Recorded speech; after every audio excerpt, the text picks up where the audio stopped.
বাতাসের মৃদু ধোলায় মনে হয় প্রকৃতিও মাথা নত করে শ্রদ্ধা জানাচ্ছে তাদের প্রতি। পানির বুক ভরে ফুটে আছে সাদা আর লাল শাপলা।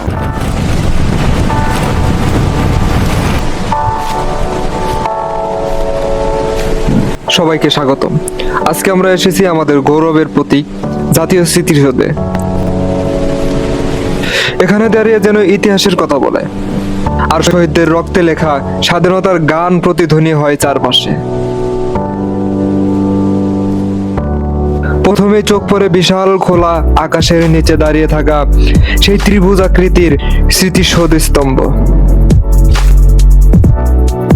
এটি কেবল ইট পাথরের নির্মাণ নয়, এটি প্রতিটি বাঙালির বুকের ভেতরে জ্বলা এক আগুন, এক গৌরব।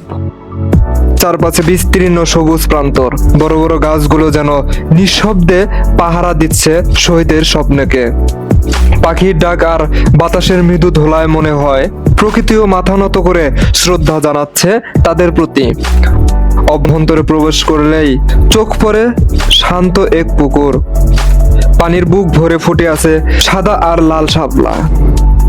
শহীদদের কবরের সারি এক অদ্ভুত নীরবতা ছড়িয়ে দেয় হৃদয়ে। প্রতিটি সমাধি যেন এক একটি অক্ষয় কবিতা, যেখানে লেখা আছে ত্যাগ, সাহস আর ভালোবাসা, অমর কাহিনী। মাথা নত হয়ে যায় অজান্তেই, হৃদয় ভরে ওঠে এক অদম্য শ্রদ্ধায়।